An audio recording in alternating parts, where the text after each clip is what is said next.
Bueno, buenas tardes a todos. Bienvenidos a este espacio que quisimos abrir con el profesor Wilner. Antes de iniciar formalmente como la reunión, me gustaría contarles un poco de dónde surge esta idea. Básicamente en este momento que estamos en la construcción de un instrumento de ansiedad laboral y hablando con unos colegas psicólogos de selección, hemos encontrado pues el fenómeno ante la incertidumbre mundial que tenemos y es ciertos fenómenos en comunes en varias empresas, entre ellos pues el aumento de tareas, la disminución de los tiempos de entrega, en fin, todas estas situaciones que están generando esta ansiedad y quisimos ir un poco más allá del tema, entendiendo que este es un efecto y no una causa. Perdón ahí, David, te pedimos. Eh, es una causa, entonces,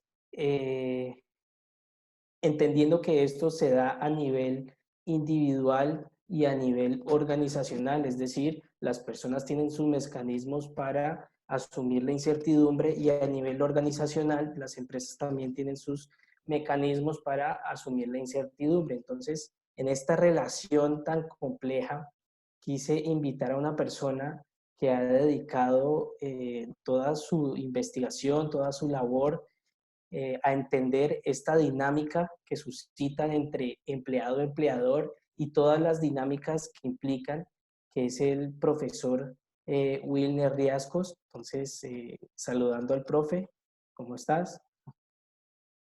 Muy bien, muchas gracias, Sebastián. ¿Cómo te va?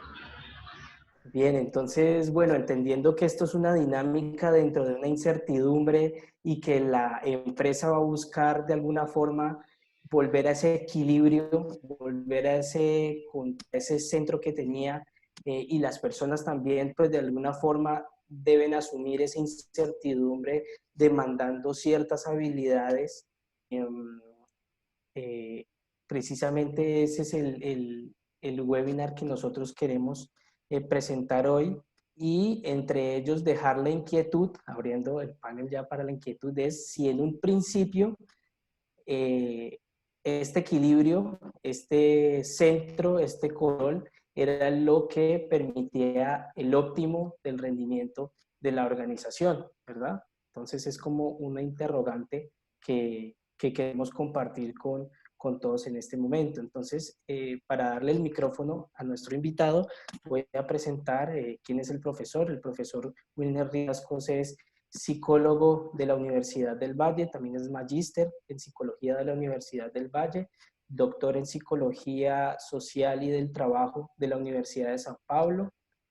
Actualmente es docente de la Universidad de San Buenaventura en la ciudad de Cali, en la Facultad de Ciencias Sociales y Humanas. Algunas de las publicaciones que ha realizado el profesor en torno a su trabajo organizacional, por ejemplo, algunos títulos ha sido El trabajo y sus dinámicas, versiones de algunos tomadores de decisiones, contribuciones a la conceptualización de la cultura organizacional y tuvo una participación de coautoría en el libro Gramáticas actuales de la relación hombre-trabajo. Entonces, creo que estamos ante una persona que sabe mucho del tema y de lo que está pasando. Entonces, muchísimas gracias por compartirnos este espacio y bueno, bienvenido y bienvenidos a todos. Muchas gracias, Sebastián, también por las palabras. Eh, Alrededor de mi trayectoria me ha inquietado y me ha interesado efectivamente conocer más a profundidad esta relación entre la persona, la organización y el contexto en el cual se vincula la relación de trabajo. Y desde esa perspectiva, entonces, pues agradeciendo también la invitación que Sebastián y su equipo me ha hecho para compartir algunas reflexiones, algunos elementos que tienen que ver con la cultura organizacional y poder también escucharlos un poco, ¿no? La idea es que voy a hablar entre 45 minutos y una hora, también para no cansarnos. Y esa es una de las cuestiones que implica precisamente esta interacción, estas nuevas formas de interacción para nosotros, que no son novedosas en el mundo, De hecho, la raíz del teletrabajo se encuentra en la crisis de los años 70, en la crisis del petróleo en los Estados Unidos, y desde ahí hay actividades que se llevan a cabo de forma remota. Solamente que para nosotros es novedoso en tanto es la primera pandemia que ocurre en la modernidad y en la modernidad globalizada. Y además de eso, pues es el primer momento en donde el mundo se ve de alguna forma afectado de manera conjunta y todos estamos compartiendo quizás el mismo dolor. Quisiera partir de ahí. Hay una expresión que se ha popularizado, voy a compartir aquí pantalla para ustedes y para que sigamos la presentación. Hay una expresión que se ha popularizado en los últimos tiempos. Todos estamos en la misma tormenta, pero no todos estamos en el mismo barco. Y esto es una cuestión interesante eh, para poder darse cuenta de que efectivamente no solamente el mercado de trabajo, sino las organizaciones, no todas funcionan de la misma manera. Y no todos tienen la misma oportunidad de participación con las lógicas actuales. Entonces, la idea con este webinar es conversar un poco acerca de aspectos de la cultura organizacional, de la gestión de personas y principalmente proyectándolo desde el momento presente hacia futuro sin ser futurólogos, porque si algo nos ha enseñado esta pandemia es que efectivamente podemos anticipar ciertas cosas del futuro, pero no lo podemos prever todo. Entonces, bienvenidos y bienvenidos a mi casa, que es una de las cosas también que esta pandemia nos ha traído, y es que el trabajo se traslada a la casa y de alguna forma todas las personas que lo escuchan o lo ven a uno son invitadas a conocer cierto grado y cierta parte de intimidad. Entonces, no es extraño que en algún momento pueda sonar un citófono, un teléfono, alguien venga, eh, las mascotas de los vecinos, etcétera, etcétera. Entonces, hace parte de eso que nosotros denominamos o hemos conocido como nueva normalidad. Y por ahí ya vamos viendo algunas de las cuestiones que de alguna forma van a modular las formas a través de las cuales las personas hoy en día nos relacionamos. Bien, entonces, esa pregunta que nosotros escogimos, ¿cómo liderar la complejidad de lo humano? Es una pregunta que de alguna forma ha estado presente desde la fundación de la fábrica, desde la fundación del empleo, desde la fundación de la organización, y que se potencializa principalmente con las propuestas de la administración científica y racional del trabajo. De mayor o en mayor o menor medida, la complejidad del humano siempre ha llamado la atención. No es una cuestión novedosa y también es una pregunta en permanente construcción. En la medida en que los seres humanos, si bien nosotros podríamos llegar a definirnos de X o Y forma, también podríamos concordar en que hay ocasiones en las cuales nos despertamos, nos sentimos de X o Y manera y no podemos dar explicación de las razones por las cuales nos sentimos o nos comportamos en ciertos momentos de ciertas formas. Y esa situación nos coloca frente a una lógica de la variabilidad. La variabilidad dentro de la posible estabilidad que nosotros tenemos. Entonces, si bien tenemos características que podrían definirnos a nosotros y que se condensan en lo que nosotros vamos a llamar identidad personal, que también existe como identidad organizacional, también tenemos que entender que esta identidad no es una condición estática, es decir, como si todo el tiempo, toda nuestra vida fuéramos exactamente igual. Y usted lo puede pensar, usted es exactamente igual la misma persona que hace 10 años, que hace 5 años o que hace 6 meses antes de empezar la pandemia. Bueno, eso tal vez nos ayude a reflexionar un poco sobre la expectativa de intentar que todo el mundo sea exactamente igual en todo momento. Y nos coloca ante el desafío y tal vez la dificultad de poder entender efectivamente la variabilidad, lo que no se mantiene estable, lo que es dinámico, lo que cambia, lo que se transforma, lo que en un momento tal vez yo tome una foto y que en este momento esa foto no es exactamente igual. La lógica de la estabilidad absoluta, y podríamos utilizar esa metáfora, es como tomar una foto. La vida cotidiana es un video. En una foto usted coloca la temporalidad específica en un momento y usted se queda con esa imagen. En un video usted va viendo el movimiento. Por lo tanto, pensarse que lo humano es estático es una foto, es una forma de ver el mundo, pero probablemente la misma dinámica de la vida cotidiana nos va a traer el desafío de entender que en algún momento las cosas pueden cambiar. Y la pandemia también nos ha enseñado un poco que los cambios pueden suceder inclusive en momentos en los cuales no podríamos prever lo que iba a pasar. Sin embargo, esta lógica de la intención de prever lo que podría pasar siempre ha sido un interés del ser humano. Y de hecho, aquí retomo algunas palabras de un maestro de la sociología y también de la filosofía, Augusto Comte, uno de los fundadores de la sociología. Y él instaura una lógica de pensamiento y él utiliza una frase que dice, conocer para prever y prever para poder. Y esta lógica de conocer para prever y prever para poder ha sido la marca fundamental de la administración científica del trabajo y de la intencionalidad del ser humano de controlar su entorno. Los seres humanos generalmente queremos controlar nuestro entorno. Por lo tanto, el control se establece como un elemento casi que normal de nuestra vida. La intención de poder saber qué va a pasar con nuestro futuro siempre va a ser una preocupación. La intencionalidad de poder comprender qué pasa a nuestro alrededor para poder operar sobre la realidad también es una condición propiamente del humano, es una preocupación normal. Por lo tanto, controlar es algo normal.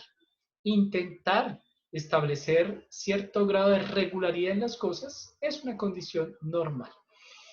Ahora, ¿cómo impacta el control externo en la vida de las personas? Vamos a ver algunos de esos aspectos y vamos a reflexionar también acerca de la cultura organizacional desde una perspectiva de configuración de relaciones con el otro, grupales, y que tienen que ver primero con nuestra vida. Empecemos entonces un poco pensando alrededor de estas cuestiones del control y también de nuestra propia vida. Me gustaría iniciar con esta frase. Personas equilibradas generan ambientes saludables. En portugués hay una expresión que a mí me encanta. Lo digo primero en portugués y después lo explico en español. Las personas felices no enchen un saco. Las personas que son felices no le andan dañando la vida a los otros. Las personas que son felices están ocupadas en intentar ser felices. Las personas que están en procura de la felicidad intentan alcanzar la felicidad y entienden que la felicidad a su alrededor también puede incidir en su propio bienestar. Por lo tanto, vamos a mantener de alguna forma esta lógica. Personas equilibradas generan ambientes saludables. Si el ambiente de trabajo no es saludable, quiere decir que hay un cierto grado de desequilibrio en las personas que lo conforman. Y puede haber un cierto grado de desequilibrio a nivel individual o inclusive un cierto grado de desequilibrio a nivel colectivo. Lo hemos visto en los últimos días. El grado de desequilibrio que se puede generar en una sociedad corresponde precisamente a la imposibilidad que las personas tienen tal vez de poder manejar las condiciones de vida propias y de relación con nosotros. Si tenemos en cuenta, digamos, esta perspectiva de que personas equilibradas generan ambientes saludables, esto ya nos va colocando de alguna forma la perspectiva necesaria de pensarse el liderazgo en las condiciones no solamente actuales, sino en las condiciones venideras. Y como venimos planteando, el ser humano siempre intenta entender el presente e intentar anticipar el futuro. Por lo tanto, siempre será una incógnita de cómo va a ser el futuro, pero el presente ya puede dar ciertos visos, sin que necesariamente asumamos que esto va a suceder exactamente de manera profética, como algunos intentarán colocarlo. Esto también nos lleva a una pregunta. Bien, ¿será que yo genero un ambiente saludable a mi alrededor? ¿Será que mi actitud de vida, mi propio bienestar genera bienestar frente a las personas que están trabajando conmigo? Y eso nos coloca también frente a otra narrativa mucho mayor. Probablemente ustedes identificarán al momento en que yo lo exprese. Haz al otro aquello que tú quieres que te hagan a ti. Esta narrativa nos trae como reflexión la posibilidad de poder colocarnos de forma empática en el lugar del otro, a partir también de la forma como nosotros queremos que nos trate. Entonces, ya vamos dando ciertos visos. Probablemente ustedes se darán cuenta más adelante que no hay fórmulas, ¿sí? ¿Y por qué no hay fórmulas? Porque precisamente la vida es un camino que cada uno no solamente es responsable, sino que cada uno es el mayor experto de cómo la lleva a cabo. No hay nadie más experto en su propia vida que usted mismo. Por lo tanto, si no hay nadie más experto en su propia vida que usted mismo, pues no hay nadie más experto para saber cómo empezar a lidiar con las propias cosas que usted mismo. Si las personas constituyen una organización, las personas también serán las mismas que probablemente tendrán las posibilidades de generar ambientes saludables. Esto no es una labor solamente del liderazgo o las personas que están en posiciones de decisión, porque al fin y al cabo quienes están en posiciones de decisión también son seres humanos y también sufren, que es parte de lo que la literatura no muestra, es parte de lo que la sociedad a veces quiere apagar y no quiere mostrar.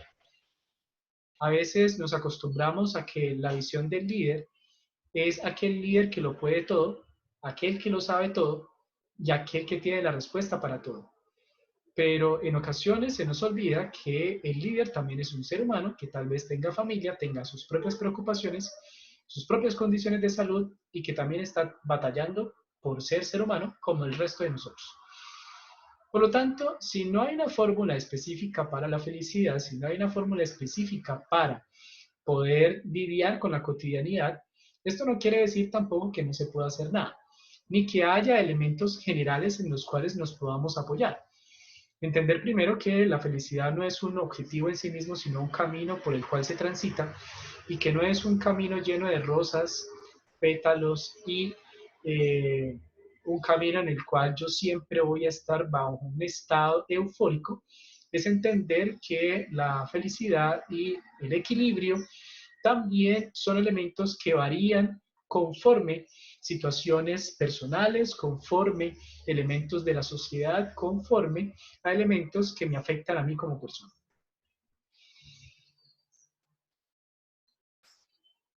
El liderazgo, como ya lo sabemos, puede permitir el potencial de las personas que son lideradas o puede apagar ese potencial.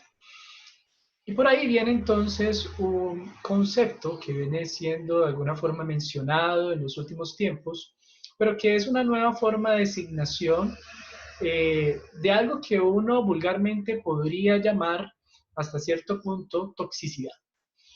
El microgerenciamiento excesivo, ojo, excesivo, y voy a hacer mucho énfasis siempre en el exceso. La falta de equilibrio es el exceso. Y vamos a ver también cómo algunas patologías del ser humano es precisamente un exceso hacia un extremo u otro. El microgerenciamiento excesivo va a generar entonces una condición de control absoluto de las personas.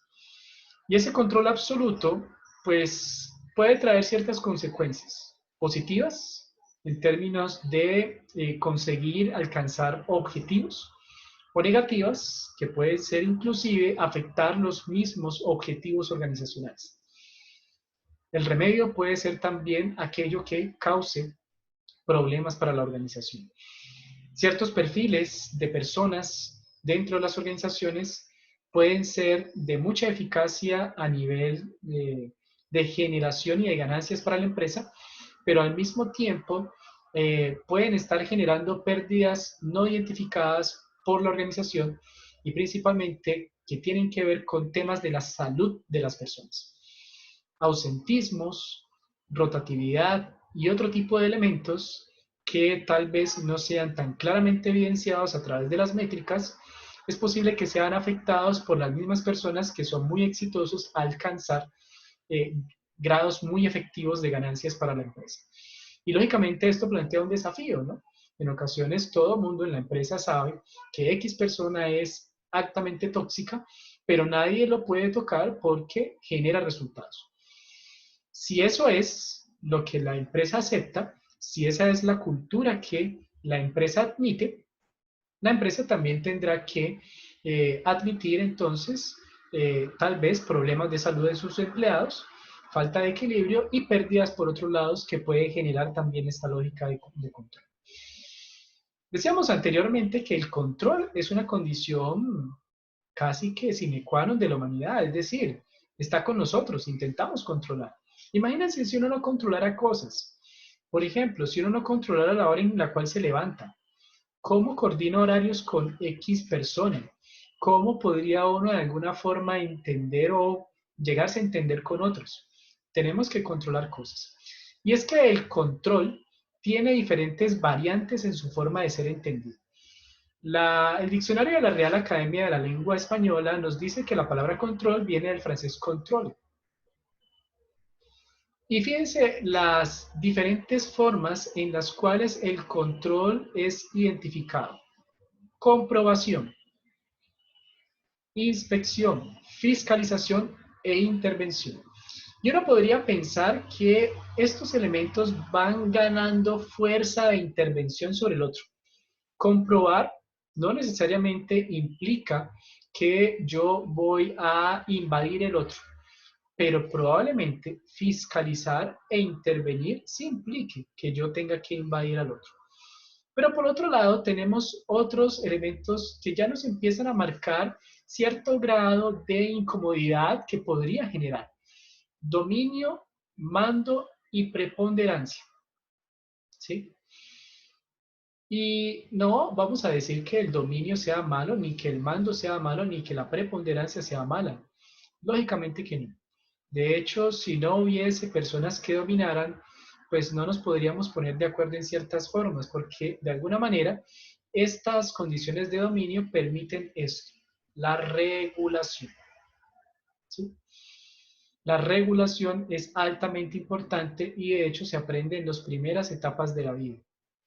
Y de alguna forma, gestionar personas hacia un futuro implica ayudar a entender que las personas tienen que aprender a autorregularse. Y es que en ocasiones la subjetividad y todas las cuestiones humanas hacen que las personas no hayan entendido de forma adecuada la necesidad de la autorregulación. Un poco lo que estábamos conversando al principio, antes de empezar la grabación del webinar, y era precisamente personas que no utilizan el tapabocas aun cuando hay un riesgo de muerte frente a la no utilización del tapabocas. Y ahí hay que entender por qué algo que amenaza mi vida no lo utilizo. Bien, vamos a hablar más adelante de la independencia, de la libertad y de la autonomía como tres valores fundamentales. Entonces, el control, como lo vemos aquí, tiene diferentes grados de presentación.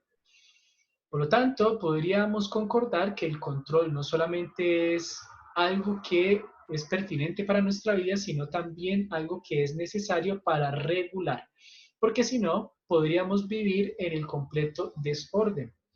¿Sí? Y ojo que yo hago ahí desorden, falta de organización, falta de poder conocer para poder prever y prever para poder tomar decisiones.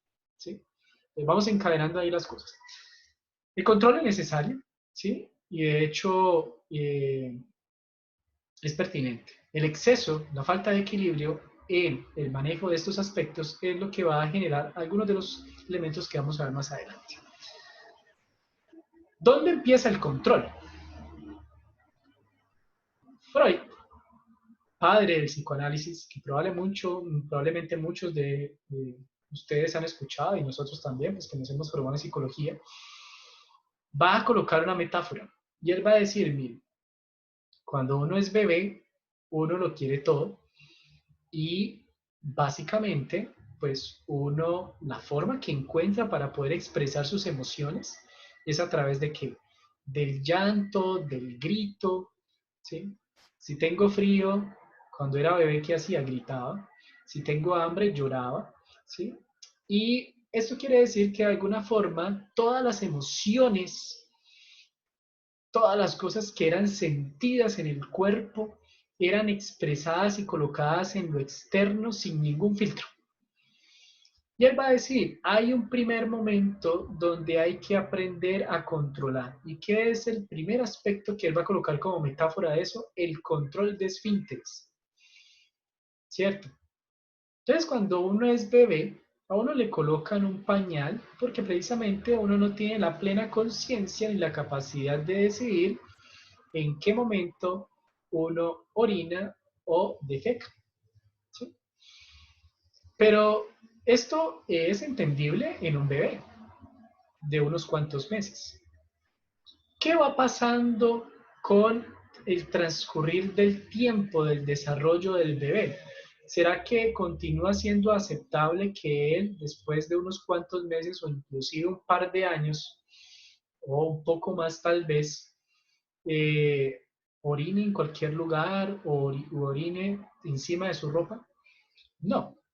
¿Quiénes son los primeros que empiezan a hacerle el llamado a ese bebé a que tiene que aprender a que no en todo momento lo tiene que hacer? Los padres o los cuidadores o las personas que de alguna forma hayan intervenido en la formación y educación de ese bebé que ya se está convirtiendo en un niño, ¿cierto? Entonces se espera ya después de un tiempo que el niño empiece a incorporar una serie de rituales. Entonces, usted tiene que identificar en su propio cuerpo en qué momento usted quiere orinar. Tiene que identificar en su propio cuerpo en qué momento usted quiere satisfacer alguna necesidad. Usted no la puede satisfacer en cualquier momento. Por lo tanto, inicialmente hay un control externo. El control externo que viene de los padres o los cuidadores le dice a usted lo que debe y lo que no debe hacer. Y esto, lógicamente, genera cierto grado de desconfort. ¿Sí?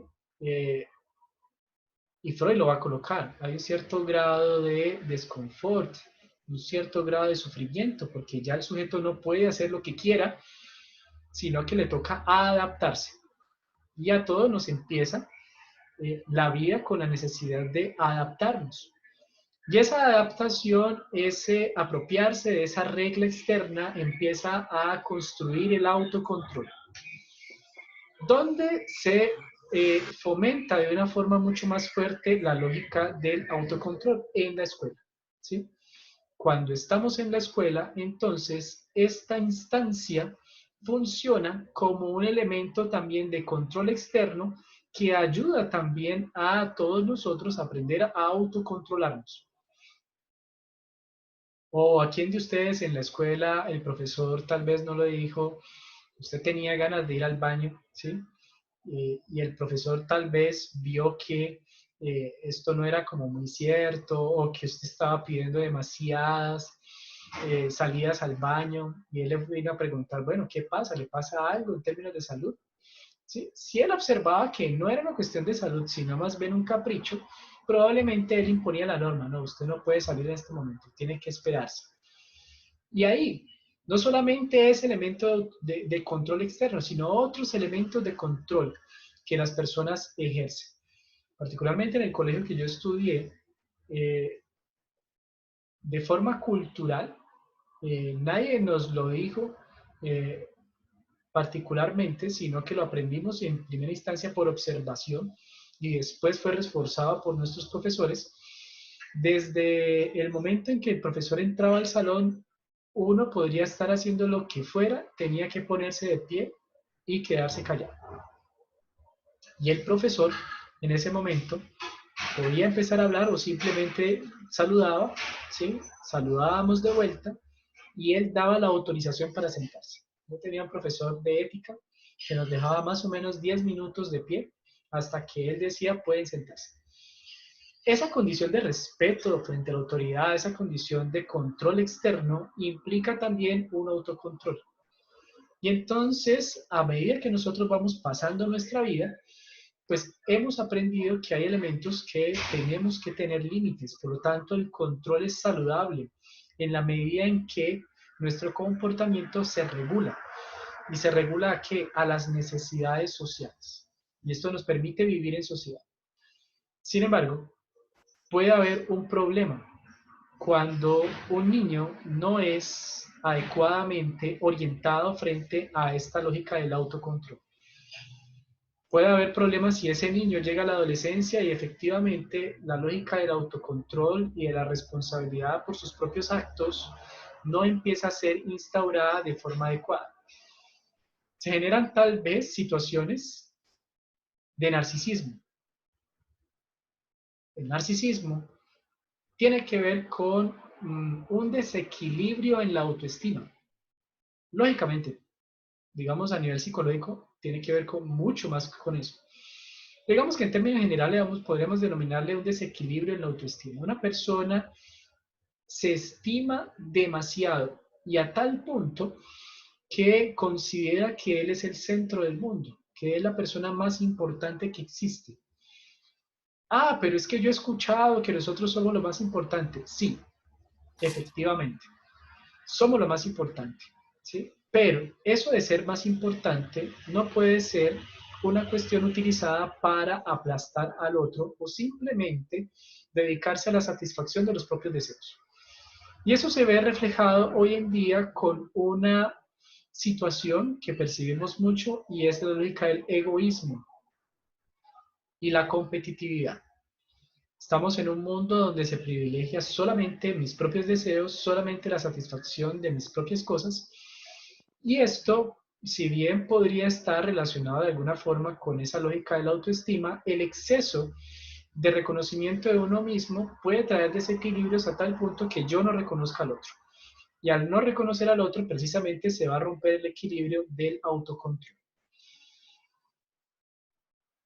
Esta condición del equilibrio del autocontrol y del heterocontrol, es decir, del control externo, se ve claramente hoy reflejado en la forma como nosotros estamos viviendo esta situación de pandemia.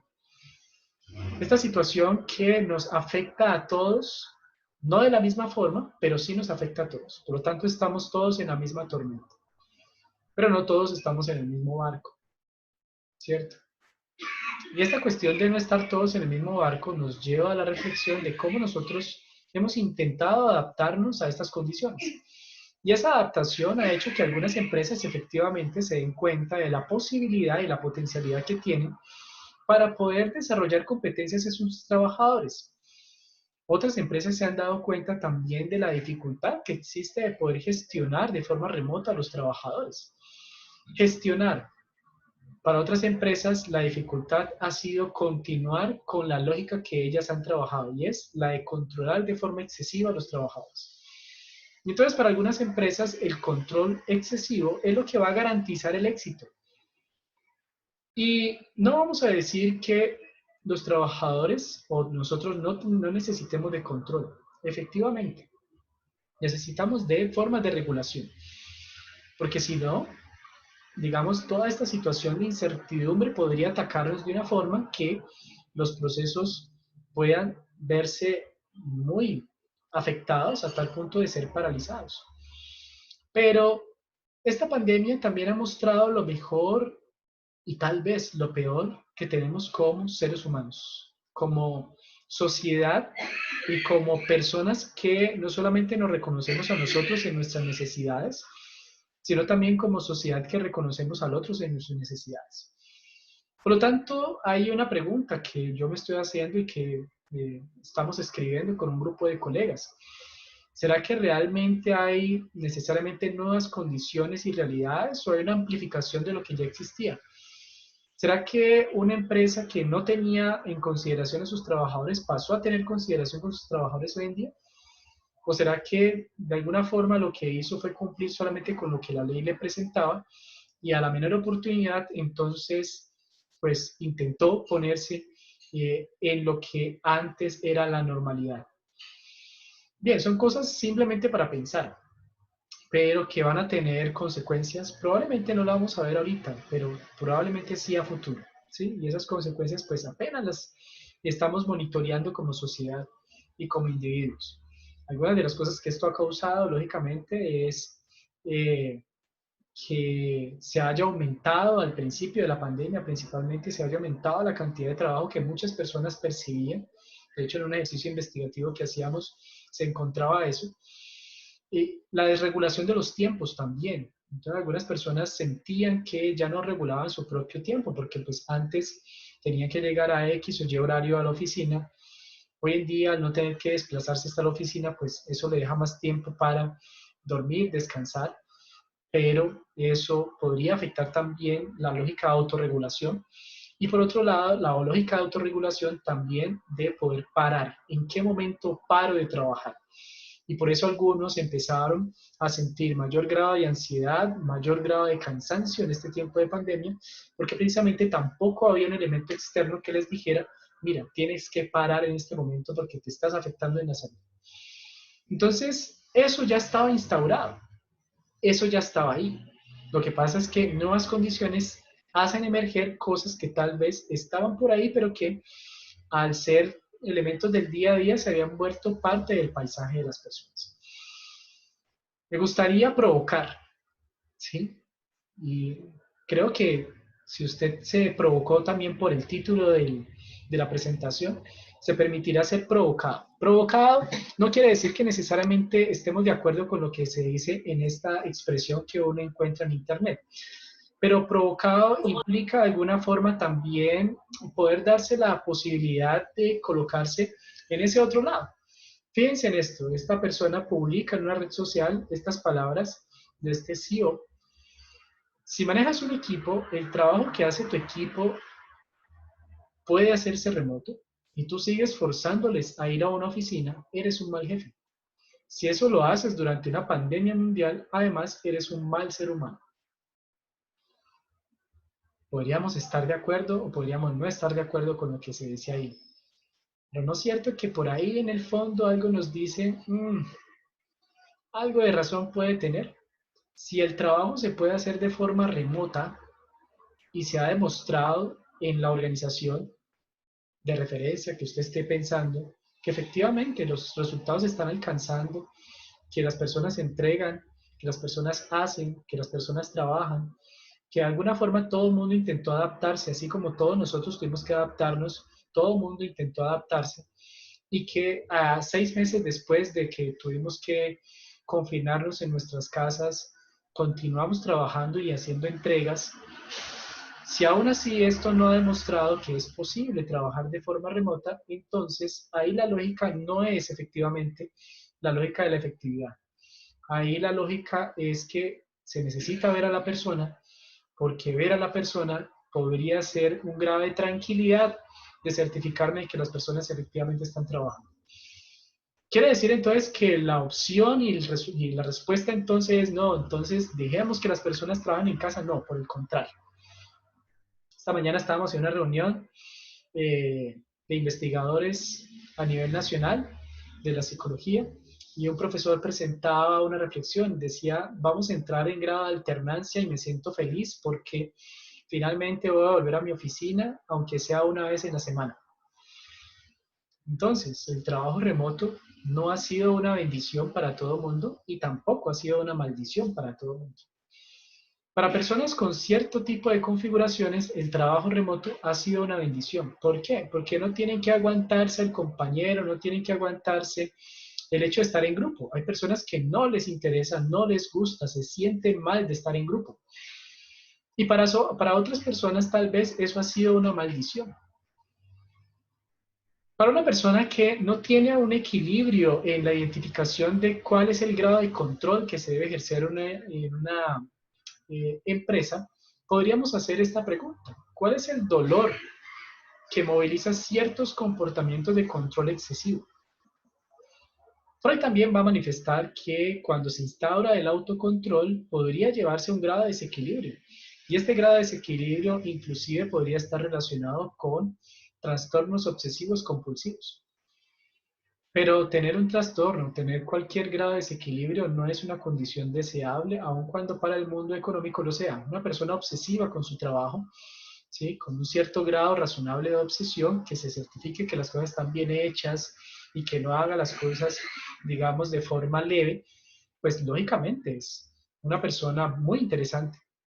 Pero una persona que sea demasiado obsesivo en el control del otro, esta persona hay algo que debe estar doliendo muy profundamente en ella, ¿sí? Y aquí ya estamos hablando de forma personal. Ese dolor no es un dolor físico. Ese dolor puede ser un dolor que venga articulado a su experiencia de vida.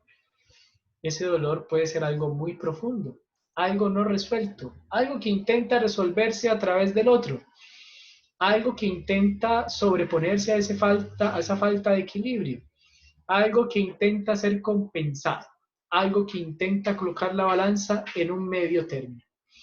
De esta forma, entonces, adquiere cierto grado de relevancia esta pregunta: ¿cuál es el dolor interno profundo que podría movilizar a cierta persona a un comportamiento de control excesivo? Fíjense que sigo haciendo énfasis en la palabra excesivo, falta de equilibrio de lo que nosotros estamos hablando. ¿Cuáles son algunas de las consecuencias, no solamente de la pandemia, sino del exceso de control? Otra pandemia silenciosa de la cual la mayoría de las personas no quieren tal vez enterarse o le tienen miedo, y es la pandemia de la depresión. ¿Y por qué decimos que es una pandemia de la depresión? Porque ya se ha identificado la depresión como el mal de nuestro siglo.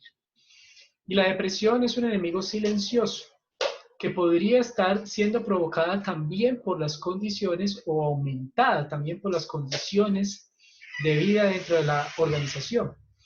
La depresión entonces combina muy bien, sale muy bien con la cultura de la evaluación y de la crítica constante. Cuando se evalúa y se critica de forma constante a una persona, se pueden potencializar condiciones de depresión. Cuando una organización tiene como cultura precisamente la crítica, nada de reconocimiento al trabajador o nada de importarse con el trabajador, podría traer como consecuencia precisamente las condiciones de depresión. ¿Sí? Voy a silenciar aquí un micrófono. Y Fernando, por favor, si nos ayudas silenciando tu micrófono, te agradecemos. Bien. La depresión, Luis Fernando, por favor.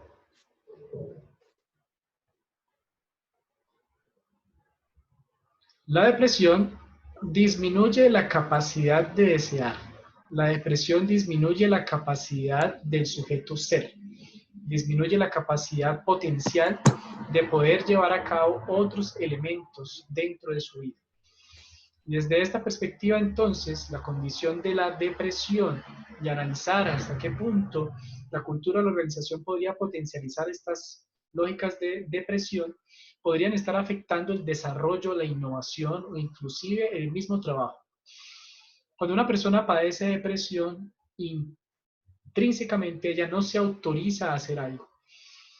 Hay una pérdida del interés en las cosas, o también puede presentarse con su opuesto.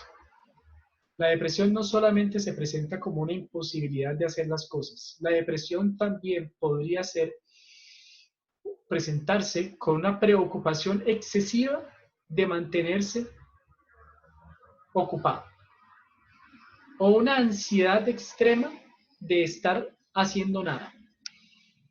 Cuando una persona no consigue disfrutar de algo, que es denominado ya en un cuadro mucho mayor, anedonia, es decir, la falta de placer en las cosas, podríamos entrar tal vez en la lógica de que efectivamente la persona no solamente se está desautorizando a sí mismo en hacer algo, sino que además esa falta de disfrute en las cosas es falta de interés o pérdida de la energía vital en la vida. ¿A qué empresa le interesa a un trabajador que tenga pérdida vital de energía en la vida? Probablemente ninguna. La mayoría de las empresas le interesa Otro tipo de situaciones que también está siendo investigada en la literatura, flow. Flow es una palabra en inglés para designar un cierto grado de excitación o un cierto grado de focalización en una tarea porque genera alto grado de placer. Piensen en una persona que juega videojuegos. Usted ha percibido, o probablemente usted sea usuario de videojuegos o sea aficionado a un tipo de hobby. Usted ha percibido que cuando usted tiene ese hobby, usted está absolutamente involucrado, embebido en la situación y pareciera ser que lo que sucede alrededor no existe, se le pasa el tiempo. Bien, hoy en día está siendo también investigado ese otro lado que no es la depresión, sino un estado positivo, en el cual las acciones que yo hago en mi trabajo me dejan en un estado quizás de flow, un estado en el que yo disfruto plenamente aquello que hago. Lógicamente no es un estado y no puede ser un estado permanente. Nadie puede permanecer de manera permanente eufórico. Y si está eufórico todo el tiempo, también es una condición patológica. El exceso de euforia también puede llevar a grados de desequilibrio que afectan la salud mental.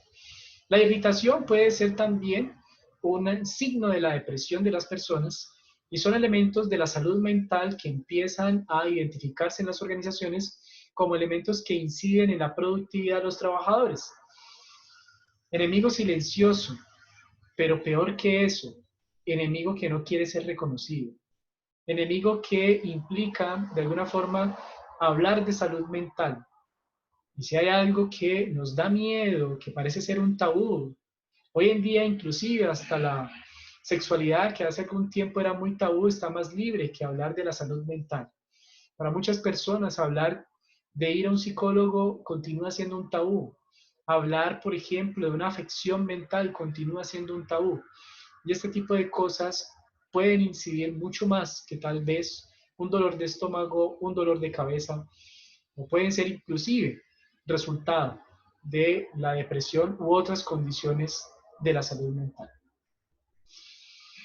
Otras consecuencias del control excesivo, el estrés. Y aquí hay que hacer una diferenciación. ¿Qué es el estrés? La definición técnica del estrés es que es la reacción que un organismo tiene ante cualquier estímulo. ¿Sí? Entonces, la palabra estrés por sí misma no está cargada de condición negativa. ¿Sí?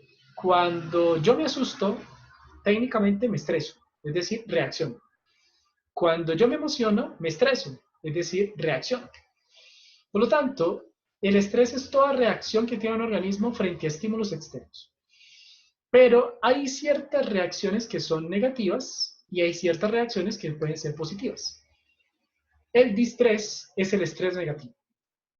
Es la reacción en el cual mis recursos personales no consiguen equilibrar el grado de demanda.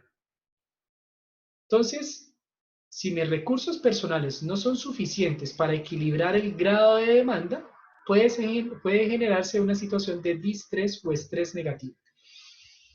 Por el contrario, si mis recursos personales y contextuales son mayores que el nivel de demanda, se genera eustrés o estrés positivo. Es esa reacción que te anima a llevar a cabo un proceso hasta su final.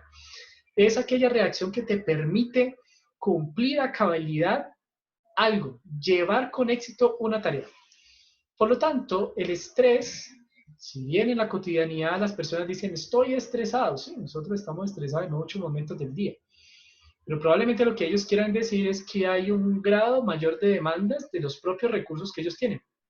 Por lo tanto, ¿qué podríamos nosotros pensar en las organizaciones para generar no distrés, sino eustrés?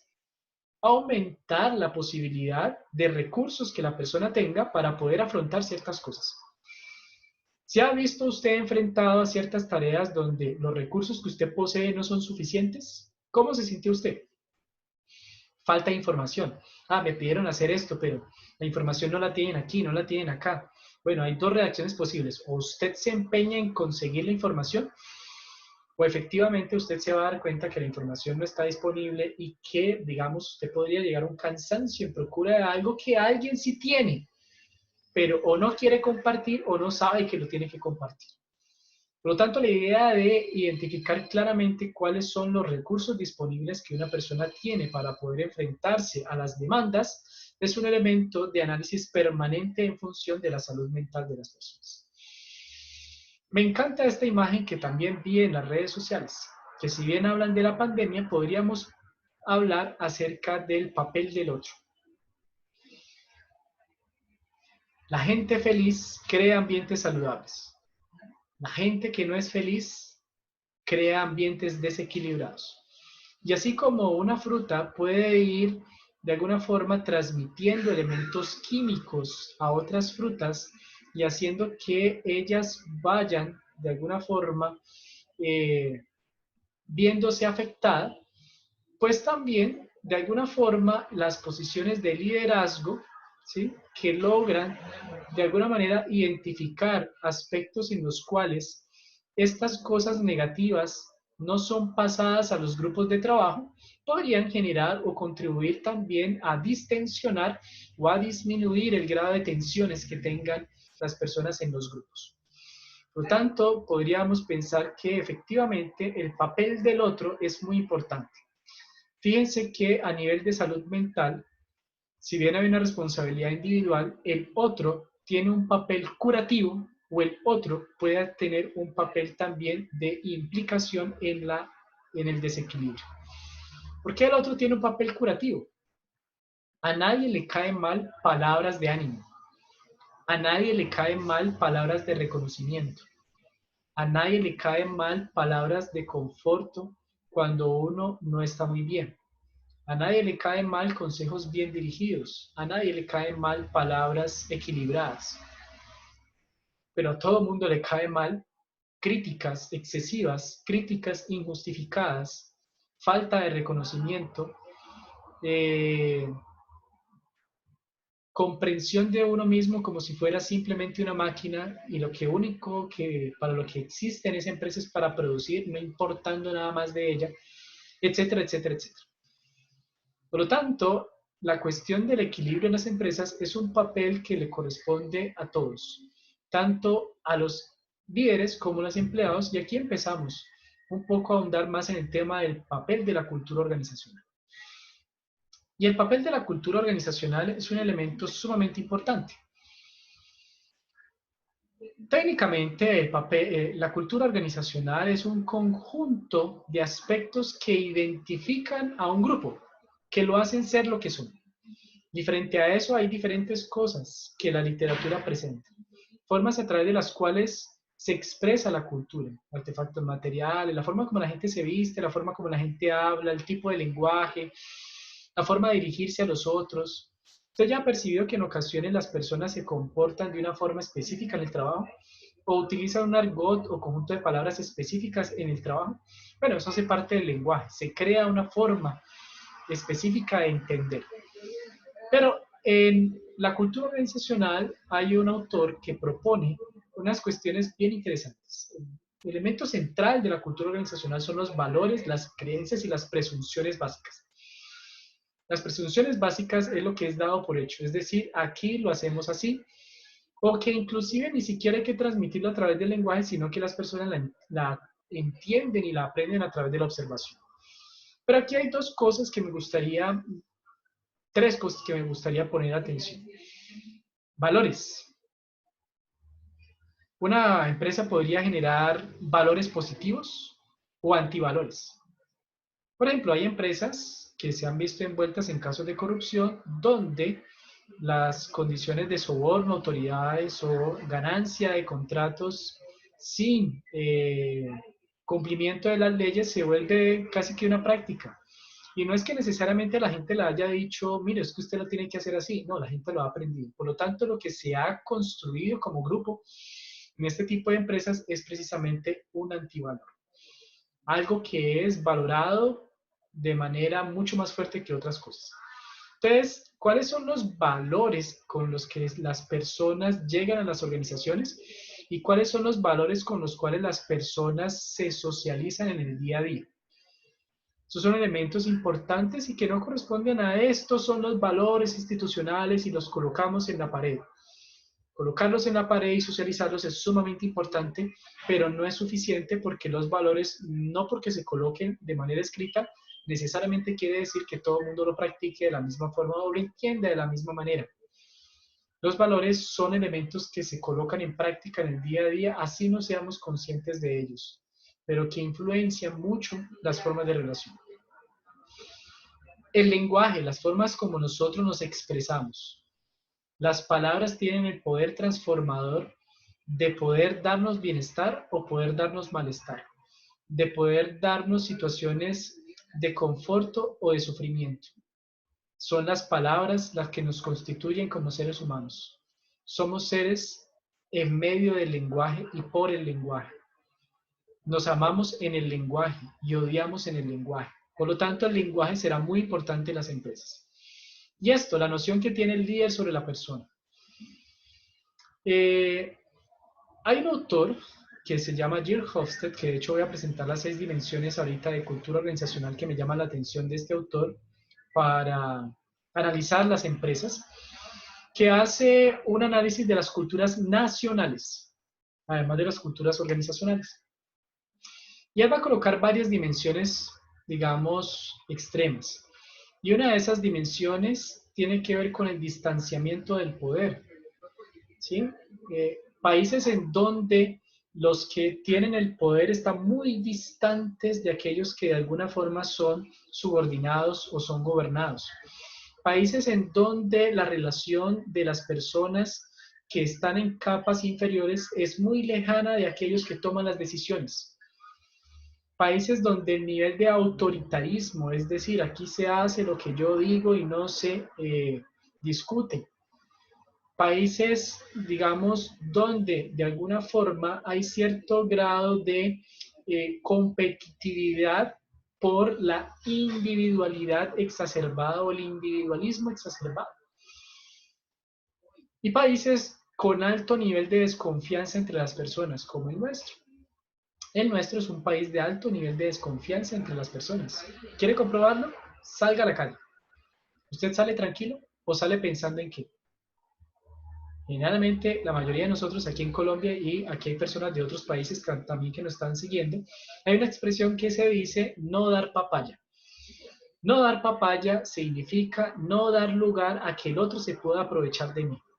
Y entonces, en países como Colombia, nosotros todo el tiempo estamos vigilando a nuestro alrededor para poder controlar y poder prever situaciones que pudiesen pasar a futuro. Es decir, que nadie nos haga daño. Y eso hace que de alguna forma a nivel nacional nosotros tengamos cierto grado de desconfianza del otro que no conocemos. Confiamos en aquel que conocemos. Desconfiamos en aquello que desconocemos. Y esa situación de crisis de confianza se ha llevado también a las empresas. En muchas empresas, no vamos a decirlas todas, pero en muchas empresas puede haber un cierto grado de nivel de desconfianza y la noción que tiene el líder sobre la persona, es decir, sobre el trabajador, puede estar mediado por esta condición nacional de desconfianza. Entonces, como desconfío que la persona pueda estar trabajando, necesito controlarla. ¿Sí? Entonces, la cuestión que estamos hablando es una cuestión bien compleja. Compleja porque no solamente tiene que ver con la persona en específico, tiene que ver con toda la cultura. No somos determinados por la cultura en todos nuestros aspectos, pero somos altamente influenciados por ella.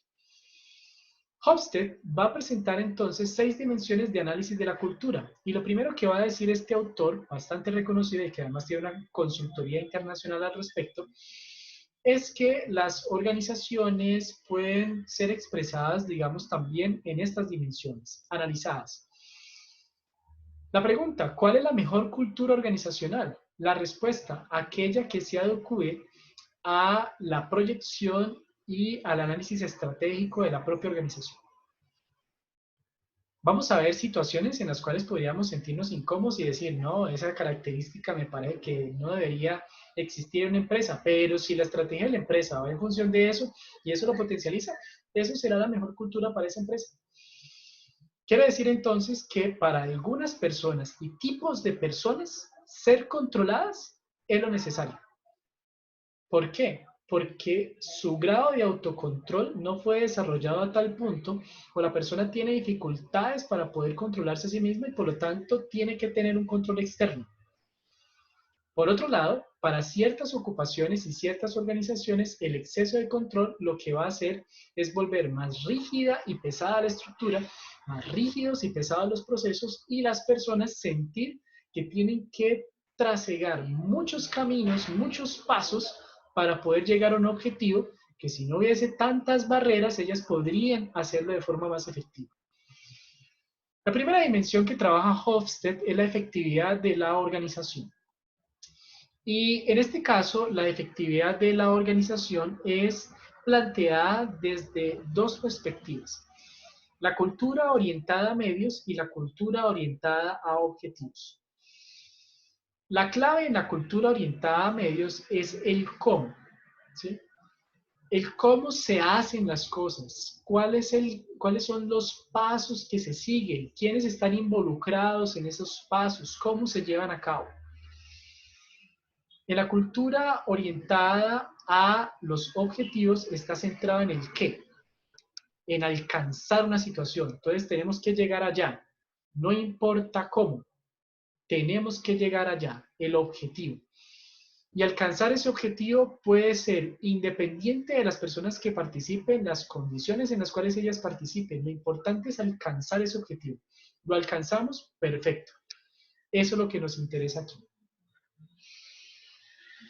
Las culturas, de alguna forma, centradas, orientadas a medios, implican cierto grado de recelo de las personas a poder asumir riesgos, porque como lo importante es cumplir el paso a paso, ¿sí? Lo importante es adecuarse a lo que la organización ya ha dicho. No puedo pasar de A a C, sino que necesariamente tengo que pasar por A, B, C.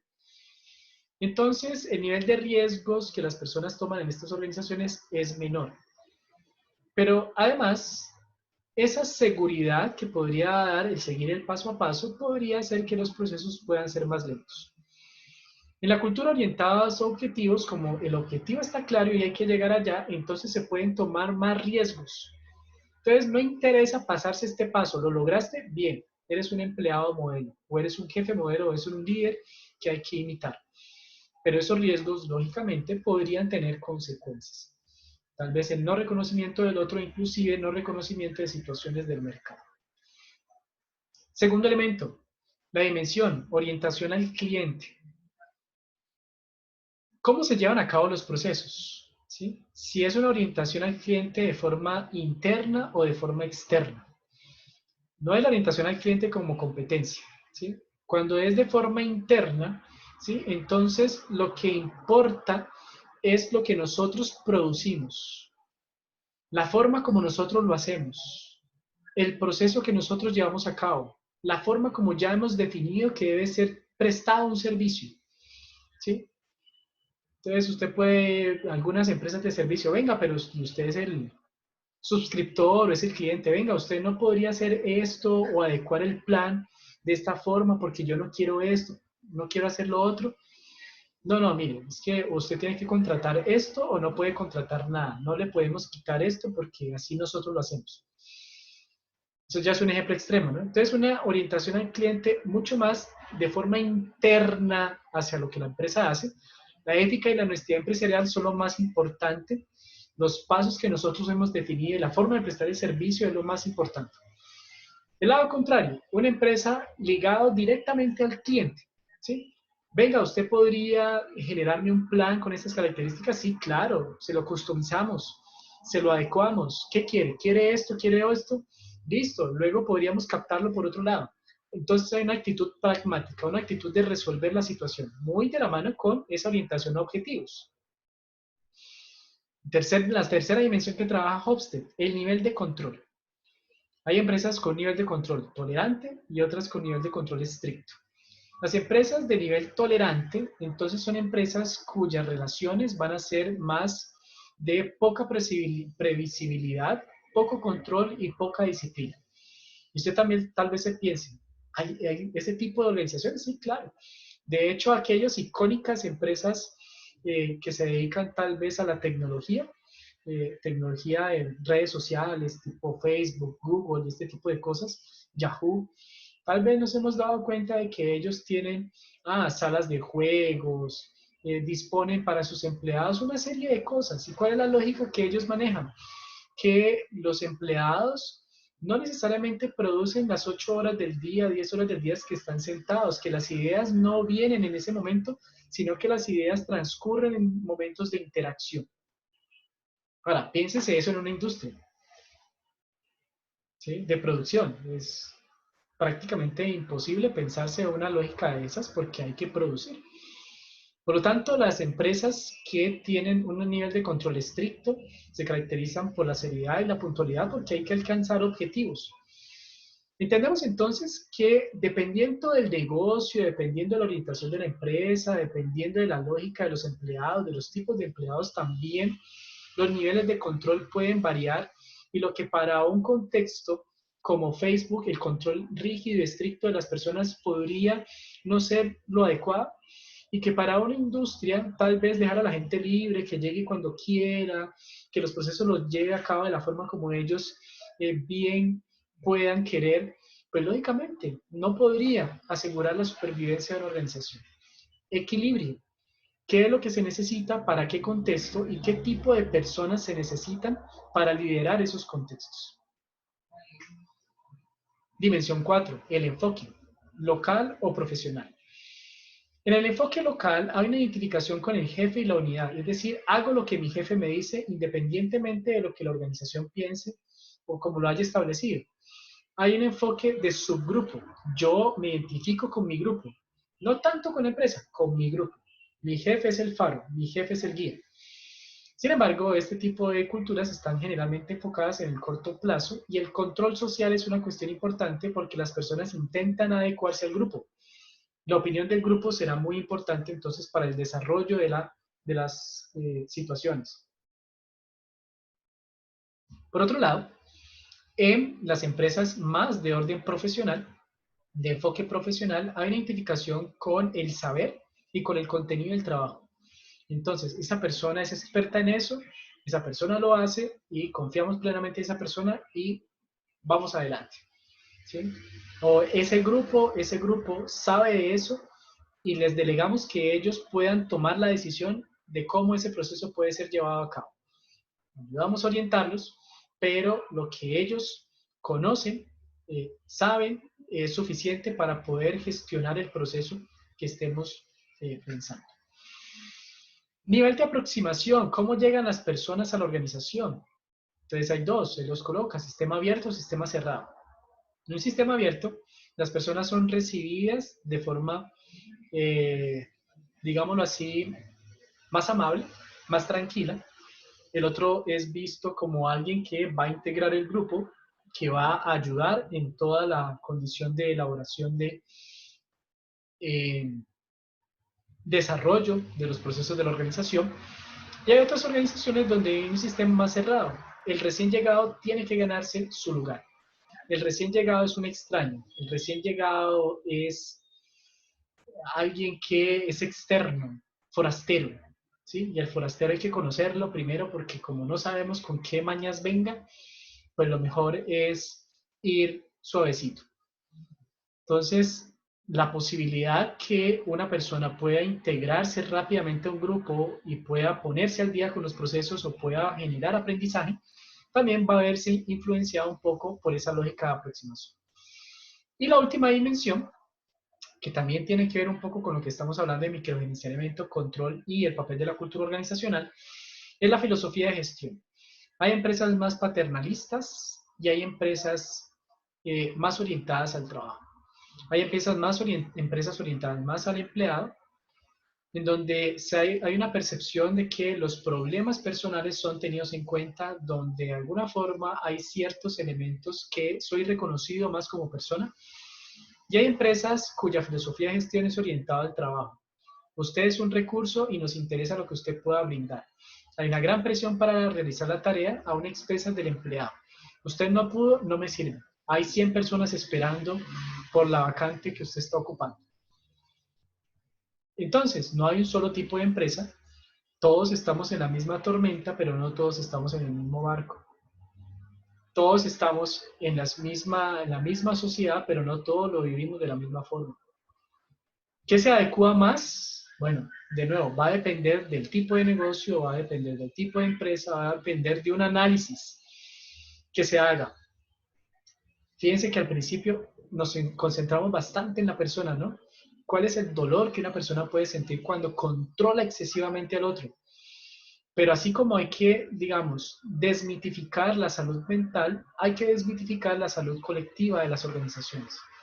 Es decir, hay que hacer análisis también de cómo se está a nivel grupal y el análisis puede complementar el análisis financiero, que es sumamente necesario, pero que no es suficiente solamente con indicadores de ganancias, con indicadores de ventas, porque esos mismos indicadores podrían ser potencializados en la medida que las personas que ejecutan los procesos puedan tener salud, sean personas saludables, equilibradas, que generen ambientes también equilibrados y saludables que permitan el alcance de los objetivos organizacionales. ¿Cuál es el llamado a las organizaciones? A las empresas hoy en día. Ojo, las cosas están cambiando. Las lógicas de gestión en las empresas cambian de acuerdo también a demandas de la sociedad. Esto que nosotros estamos viendo hoy en día, la relación de la sociedad con las empresas, la atención que hay entre las personas, los grupos y la sociedad, es algo que hay que prestarle atención. He elegido esta imagen porque, digamos, es actual. Y fíjense que empresas que están de alguna forma pendientes de cómo la sociedad cambia, cambian rápidamente. ¿Sí? Nestlé, por ejemplo, cambió la imagen y el nombre del producto beso de negra por mensaje racista. Puede ser que para mí nunca haya existido racismo, pero puede ser que haya por personas que sí empezaron a decir, mire, eso como que no. Nestlé cambia precisamente y empieza un proceso de beso de negra para las personas que están por fuera del país. Es un dulce que se comercializa hace muchos años en los supermercados aquí, que es fabricado por la multinacional Nestlé. Y algunas personas podrían haberse sentido de alguna forma ofendidas por esta situación. Nestlé rápidamente dice, no, mire, aun cuando este producto ya tenga un cierto posicionamiento, pues ese posicionamiento de marca podría llevarnos a una generalización a nuestra marca y por lo tanto reaccionamos.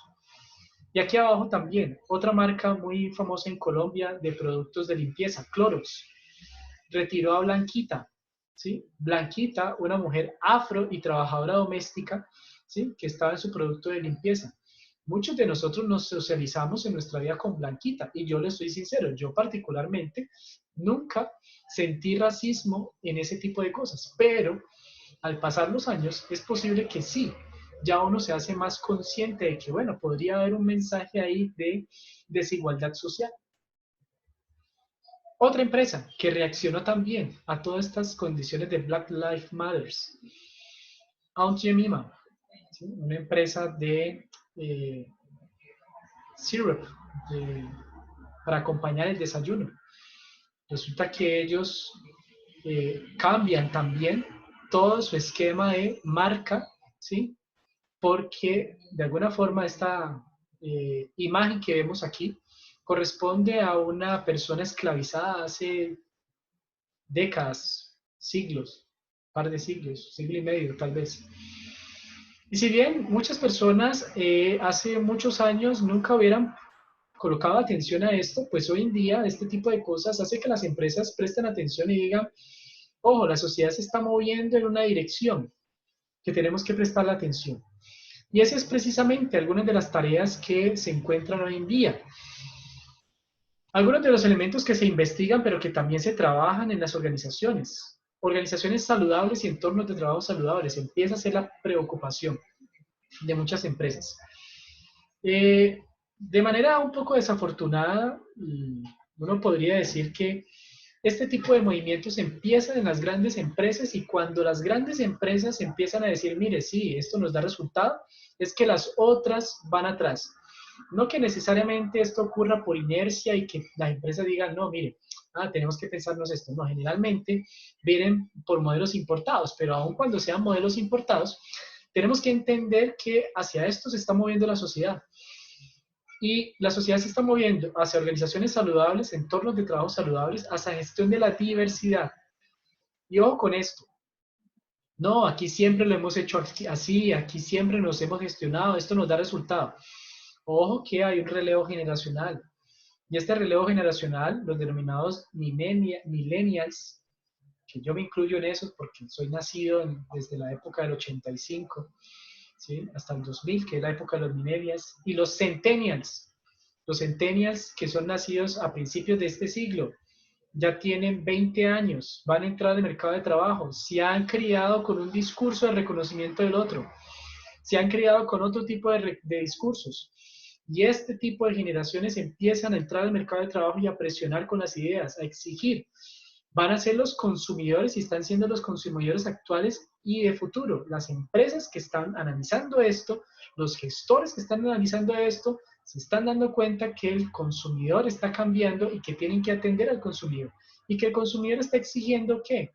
Gestión sustentable, amigable con el ambiente. ¿Sí? Por ahí leí en algún momento que inclusive McDonald's estaba planteando la posibilidad, creo que en algunos países ya lo tienen, de hamburguesas veganas.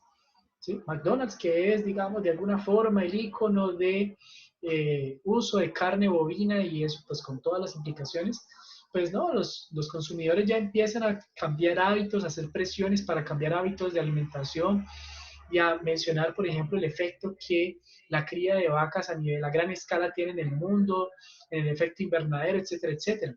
¿Sí? Y esto probablemente se va a volver mucho más fuerte en el futuro.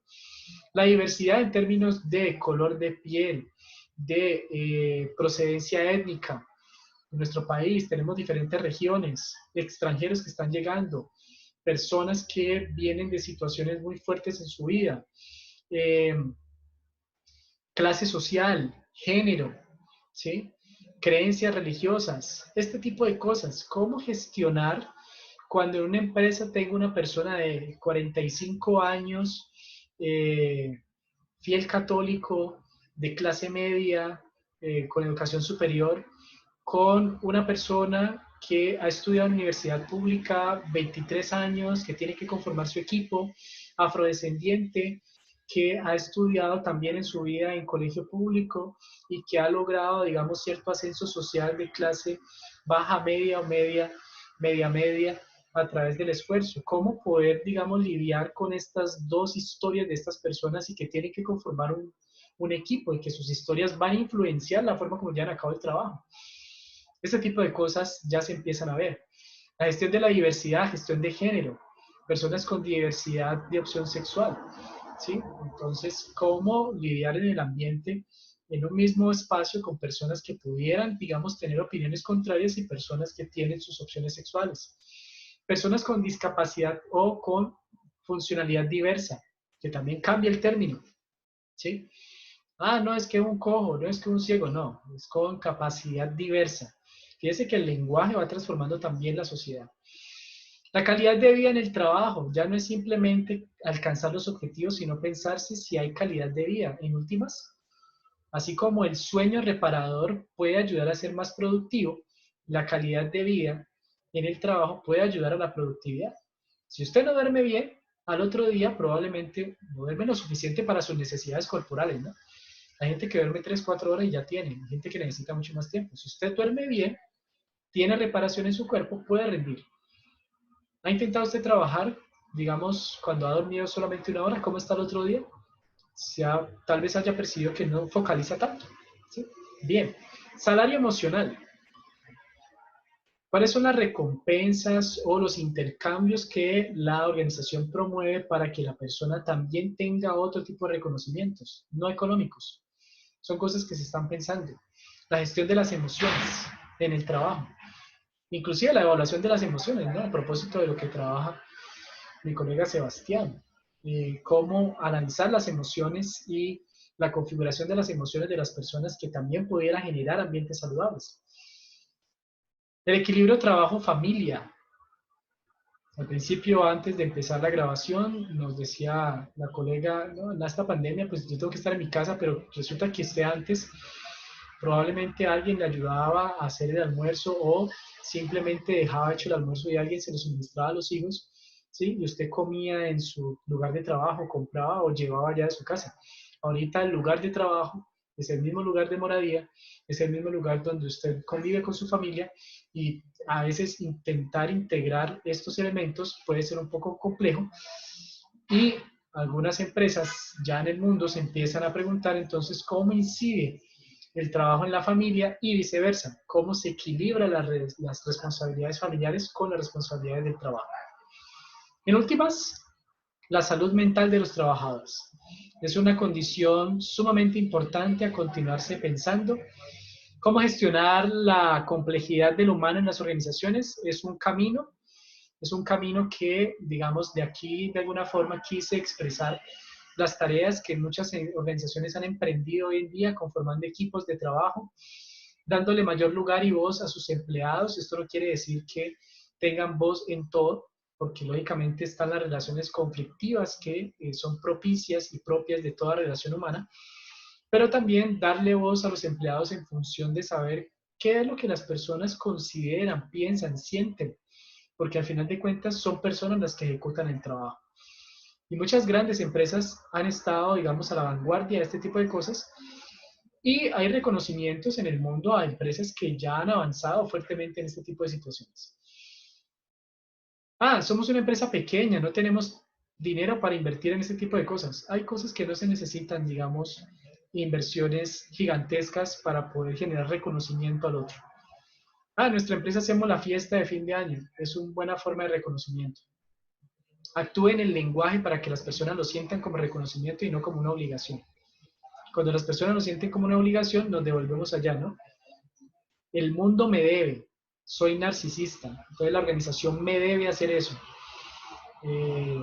No, no necesariamente, la organización hace un esfuerzo y entiéndalo también como una forma de reconocimiento.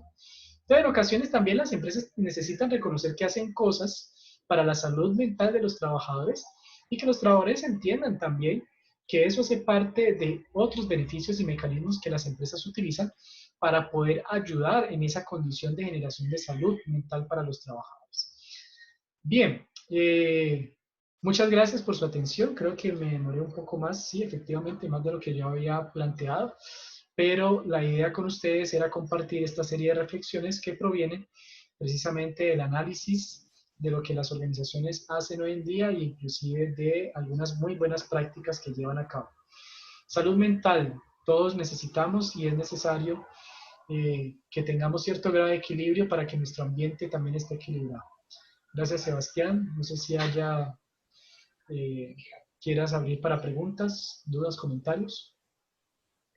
Hola William, no, muchísimas gracias, de verdad que qué espacio tan lleno de mucha información tan valiosa en nuestras conversaciones que siempre me manifestaste. Déjame que allá lo voy a decir, déjame que ya entendí cada vez que me decías eso y efectivamente respondió muchas inquietudes que yo tenía en cuanto a las conversaciones. No sé si alguien de pronto tenga alguna inquietud, quiera compartirnos alguna experiencia de acuerdo también a lo que nos plantea pues el profesor. Inquietudes, comentarios y también son bienvenidas formas diferentes y alternativas de entender, inclusive desacuerdos con todo lo presentado. Sí, también se puede formar una telepolémica aquí para debatir y para contraargumentar. Aquí tenemos una pregunta. ¿Qué crees que deben hacer las empresas para aquellos que vieron como valioso el trabajo remoto? En una encuesta reciente hecha en Brasil particularmente, se hizo esa pregunta a las personas. Y dentro de esa encuesta se planteaba, bueno, ¿qué es lo que las personas quieren hoy en día? Y era interesante percibir que gran parte, ahorita se me escapan los datos específicos de la encuesta, gran parte planteaba un modelo híbrido. Es decir, trabajar unos días en la empresa y otros días en casa. No todas las actividades pueden ser llevadas a cabo en trabajo remoto, pero tal vez muchas empresas de servicios tal vez pudieran implementar ese tipo de cosas o algunas actividades de gestión podrían llevarse a cabo de forma remota. Eh, para las empresas que lo pueden de alguna forma llevar a cabo, esto podría ser una forma de gestión del salario emocional. Conozco personas y que de hecho que participan aquí cuya empresa les permite a ellos tener un día de trabajo en casa, de home office. Pero es interesante, esas mismas personas que la empresa les permite eso por formas de gestión tóxicas no pueden tomarse ese día. Aun cuando tengan el beneficio, las personas se ven obligadas, ya sea de forma externa o de forma interna. De forma externa porque el jefe le dice, mire, yo no trabajo con home office, entonces como yo no trabajo con home office, así yo tenga el derecho, a mí no me gustaría que mis trabajadores lo hicieran. Entonces de forma externa la persona te está diciendo, el líder, es un ejemplo real, está aquí la persona que lo vio. La persona siente la presión efectivamente de que no se puede tomar ese elemento para su propio beneficio. Y otra cuestión interna, las creencias personales. No, yo prefiero no tomarlo porque si yo lo tomo voy a ser leído como alguien que no le interesa el trabajo. Entonces son esas dos cosas. Si se va a implementar, ¿sí? Si se puede implementar y las personas están de acuerdo y los equipos de alguna forma han demostrado que hay efectividad y que el trabajo se puede llevar de una forma adecuada, las empresas podrían tomar en cuenta estos aspectos. Creo que el mejor piloto que han tenido es durante esos 6 meses para darse cuenta de si eso es efectivo o no. En una empresa donde el trabajo remoto no haya sido efectivo, pues lógicamente pues no será adecuado que se tomen ese tipo de medidas. En empresas donde el trabajo se logró considerar y se logró llevar a cabo, pues bien que efectivamente se podrían implementar modelos híbridos.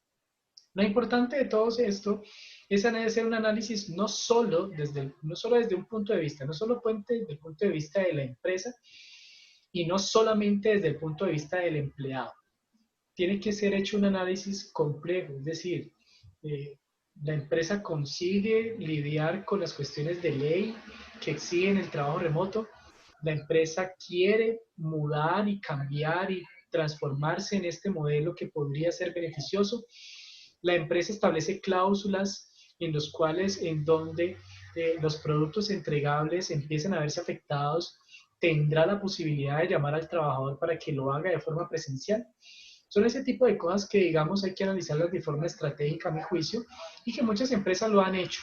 De hecho, hay empresas en esa misma encuesta a nivel nacional, una gran cantidad de trabajadores y empresas la respondieron, mostraron que muchas empresas empezaron a preguntar eso y empezaron a plantearse como una real posibilidad, ya sea o modelos híbridos o modelos totalmente volcados hacia el trabajo remoto.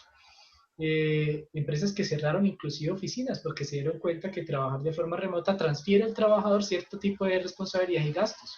Por ejemplo, de gastos en energía, gastos en agua, gastos en manutención de cosas, etcétera, etcétera. Entonces, también el trabajo remoto ha conllevado de alguna forma que aquellos gastos que las empresas antes asumían, pues hoy en día se asuman mucho más en el trabajador, ¿sí? Entonces, creo que es una condición de generación de diálogo en ese sentido, ¿sí? Bien. Mariluz dice, muy interesante la información. ¿Cómo crees que se puede mejorar el microgerenciamiento en medio de una organización de servicios que es rígida y no permite la flexibilidad laboral, tanto en horario como en las políticas de la misma? Es un camino, ¿sí? Qué Y pregunta, qué pregunta. sí, no, la pregunta del millón, es la pregunta de la película Teoría del Todo. La teoría del todo trabaja en la teoría de cómo llegamos nosotros aquí, cómo se formó el universo. Esa es la gran pregunta, ¿sí? Mariluz, si yo tuviera la respuesta específica, de seguro escribiría un libro y me haría millonario, ¿sí? Eh, pero como no lo he hecho y no soy millonario, entonces solamente puedo tener aproximaciones. Pero lo que sí es cierto es, el trabajo de los líderes es sumamente importante. Si un líder no está convencido de que ese es el camino, va a ser imposible cambiar. Entonces, ¿a quién hay que sensibilizar primero? A los líderes. ¿Y cómo se sensibiliza? No solamente llegándole con el discurso que yo les he presentado. El discurso que yo les he presentado para muchas personas probablemente va a ser, eso es teoría. El profesor está por allá, él no sabe cómo es el día a día. Sí, podría estar en parte de acuerdo. Pero, por otro lado, uno podría pensar que es necesario también convencer con información estructurada. Y yo se los digo a mis estudiantes, un psicólogo tiene que conocer cómo funciona de manera financiera una organización, porque en la lógica en la cual estamos, la ganancia económica es la que habla más fuerte. De todos modos, la supervivencia de la organización está en función de la ganancia económica también, y eso no lo podemos desconocer. Ahora, si el argumento es solo qué chévere, qué bonito, todos unidos, todos contentos, vamos a ser felices, es un argumento que no tiene sustancia y no tiene contenido. Los argumentos que se acompañan con datos estructurados, donde se demuestra, por ejemplo, el índice de rotación, la posibilidad inclusive de observar si las personas trabajan o no. La mayoría de nosotros tienen formas de resistencia. Nadie es tan esclavo realmente. Todos nosotros tenemos formas de resistencia, de microresistencias. Piénselo usted mismo. Si usted es una persona que está siendo controlada, ¿está seguro de que lo controlan y usted acepta el control en todo momento? ¿O usted tiene ciertas formas de por ahí hacer ciertas cosas para no hacer ciertos elementos? Piénselo bien. Todos de alguna forma tenemos cierto grado de resistencia y hace parte también de nuestra vida de seres humanos cotidianos, ¿sí? Porque precisamente la libertad, la autonomía y la independencia es un valor fundamental hoy en día. Entonces, hay que convencer al líder, hay que ponerse serios con los datos, hay que buscar información, la información está en Internet. Los datos sobre cuál incidencia podría tener una política, hacer pilotajes. Mire, intentemos esto durante un tiempo a ver cómo nos va, ¿sí? Sensibilizaciones un poco más subjetivas, tal vez implementar programas que en la lógica del liderazgo puedan permitir la reflexión. Creo que esos son los caminos y por eso son caminos que hay que andar y que no necesariamente los resultados van a ser de aquí a 3 semanas, un mes o proyectables en una tabla de Excel, pero que sí bien pueden ser, digamos, identificables con el paso del tiempo y con un esfuerzo, digamos, continuo. ¿Cuál es la situación? La cultura se construye con tiempo. Los seres humanos nos construimos con tiempo. Nosotros no somos seres acabados, somos seres en permanente construcción y muchas o la mayor parte de las cosas las hemos tenido que aprender. Por lo tanto, el aprendizaje será sumamente importante y apostarle al aprendizaje es sumamente importante. Muchas gracias, Mariluz, por tu pregunta y CIJ Rodríguez también por tu pregunta. ¿Alguien más quisiera comentar o preguntar? No, la verdad, agradecerte, Wilner y Sebastián, porque el espacio fue muy ganador. Realmente fuiste muy claro en los conceptos que nos compartiste y bueno, me pareció muy chévere y rescato mucho lo que dice que las personas equilibradas emocionalmente pues generan ambientes agradables. Totalmente es cierto, solo que uno no lo coloca como en esos conceptos tan claros, pero es real. No estamos buscando pues personas felices para trabajar, ni porque ahorita hay un término pues que realmente es un tema como un poquito delicado hablar de la felicidad y pues porque sí, realmente la felicidad es algo efímero y es algo como que puede estar ahorita, más tarde no, pero sin embargo sí está muy asociado con el tema del equilibrio emocional, con las personas motivadas y obviamente eso se va a ver plasmado tanto en los resultados productivos de una compañía y también en el ambiente, o llámese clima laboral o microclima. Entonces, muy, muy bacano y bueno, también me quedó eh, algo pues como de mucho aprendizaje que a veces las personas no se identifican con las empresas, sino que se identifican con sus equipos de trabajo, con su grupo y sobre todo con ese líder que es el faro y es el que lleva como como que el bastón de mando en esos grupos. Entonces, de verdad, Sebastián y Wilmer, muchísimas gracias por el espacio, de muchísimo aprendizaje. A ti por tus palabras A ti y por muchas tu gracias por participación. participar. Sí, de mi parte también, realmente muchas gracias. Una charla muy, muy interesante.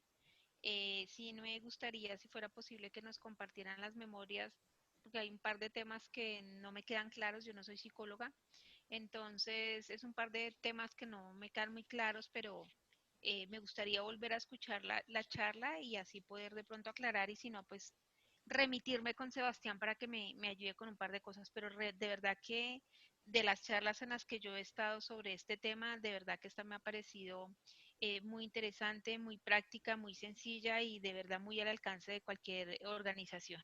Entonces, mil gracias. Bien, el objetivo de, gracias también por tus palabras, el objetivo de grabar es para que, la idea es que dejemos esta experiencia en internet, en YouTube, entonces ustedes podrán acceder, pueden comunicarse con Sebastián, ¿sí? Pues va a quedar en mi canal y también probablemente Sebastián lo pueda colocar en su canal también para que pueda acceder muchas más personas y bueno, con Sebastián también y cualquier situación que pueda apoyar para ampliar la información con mucho gusto. Aquí Luis Fernando Machado, ¿cómo potenciar el buen estrés en un equipo de trabajo? Si el estrés es una reacción, entonces hay que generar experiencias de reacción. Y si hay algo que haga reaccionar a los seres humanos es el desafío. ¿Sí? Sebastián lo decía, ¿sí? Yo siempre le decía a Sebastián, yo voy a hablar de eso. Sebastián estaba un poco aprensivo por mis posturas conceptuales, pero precisamente Sebastián me desafió. ¿En qué sentido me desafió? Me desafió en el sentido de mostrar que yo no iba a hablar de que el control es una condición negativa, que no se puede controlar y que hay que ir contra el control, ¿no? Por el contrario, ¿sí? Hay que controlar porque el control hace parte de nuestra regulación como seres humanos. Ahora, ¿cuál es el equilibrio de ese control? Entonces, desafiar. Fíjate que Sebastián me desafió y como Sebastián me desafió, eh, yo tuve que ir a investigar, ¿sí? Yo tuve que ir a leer, yo tuve que ir a analizar. No crean que porque uno ha escrito, que ha investigado, uno ya la sabe toda y ya el discurso sale como tal. No, es pensarse, bueno, ¿quién me va a escuchar? ¿Qué necesita esta persona oír? Desafíos. Desafío es utilizado en los videojuegos. ¿Sí? ¿Y por qué coloco el tema de los videojuegos? Porque ustedes ven el grado de focalización que las personas tienen en los videojuegos. ¿Y es por qué? Porque en los videojuegos se crea una experiencia novedosa para el usuario cada vez. Y cada vez que creas una experiencia novedosa, colocas al sujeto a que tenga que resolver problemas. ¿Sí? Entonces, desafiar, colocar problemáticas, pero también ayudar con los recursos necesarios para que esos desafíos puedan ser realmente respondidos. Creo que ese sería un camino interesante para poder provocar el buen estrés, es decir, impulsar, provocar, movilizar.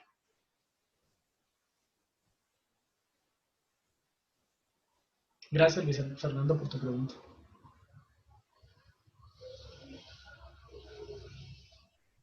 Wilner, yo tengo una pregunta.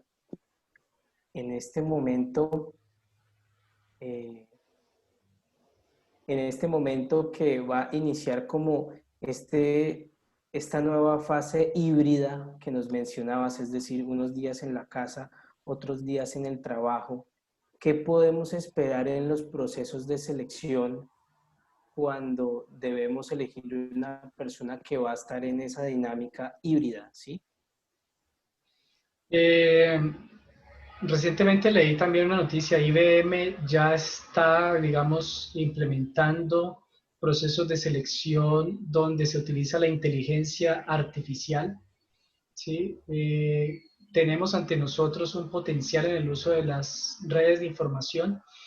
El año pasado yo asistí a una conferencia de un profesor de origen polaco en Estados Unidos, donde se hacen análisis de la expresión de las emociones.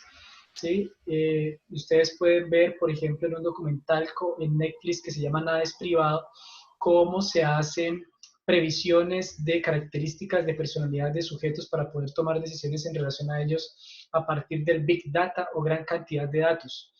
Es decir, cada vez más estamos caminando más hacia la configuración de obtención de información de forma sistematizada, cada vez más utilizando diferentes mecanismos de acceso a información de lo que las personas decimos. Y lo decimos en redes sociales, lo decimos en la forma como hablamos, lo decimos en la forma como nos expresamos. Y estos análisis de lo que decimos es un análisis de lo que somos. Y un análisis de lo que somos es un análisis de si es pertinente o no para esa persona un modelo híbrido, un modelo donde ella efectivamente pueda ser no solamente alguien efectivo, sino también que se sienta cómodo. Una persona que con unas características tal vez más de poca socialización, de miedo escénico, de pánico grupal que existen, trabajar en grupo es perjudicial para ella. ¿Sí? Trabajar en grupo en términos de tener que ir todos los días a tener que socializar, para ella eso es un esfuerzo. ¿Sí?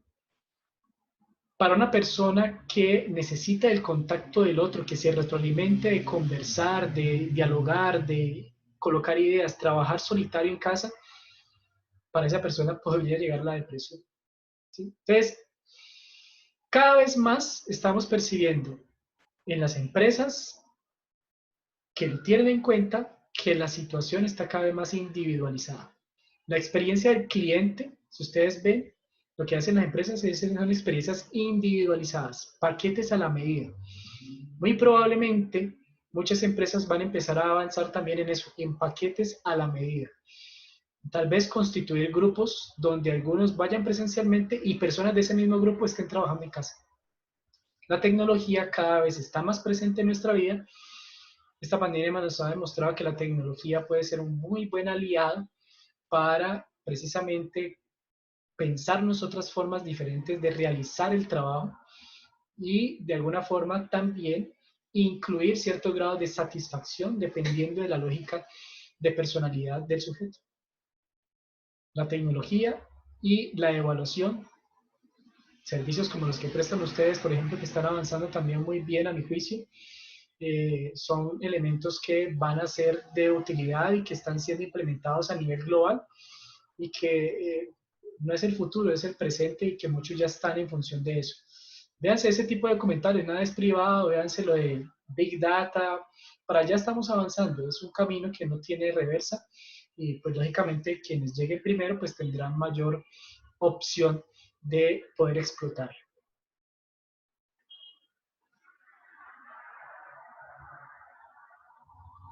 Qué interesante, ¿no? Esto da pie para tantos enfocado en la persona, un volumen 3 enfocado en la empresa. Muy interesante. Yo creo que todo el mundo aquí hemos estado, los mismos participantes no se han ido y lo hemos disfrutado muchísimo. Agradecimientos a todos los que están acá y escucharon pues este espacio de reflexión que quisimos presentar para ustedes. A Wilder, muchísimas gracias por compartirnos su experiencia, por el espacio que nos brindas, por compartir todo este conocimiento tan importante que abarca un amplio espectro de organizaciones, de tamaños, de sectores, y eso es lo importante realmente, al final, que podamos compartir información que sea vital. Entonces, no sé si alguien tiene alguna pregunta.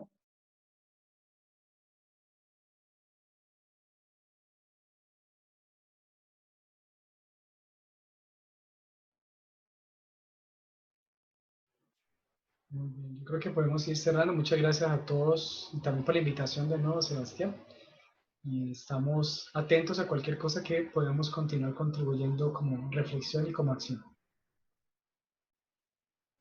Ok, muchísimas gracias a todos y les vamos a compartir la grabación. Muchas gracias, Wilner, que estés muy bien, feliz día para Muchas todos. gracias, feliz tarde a todos y gracias por su participación. Muchas gracias.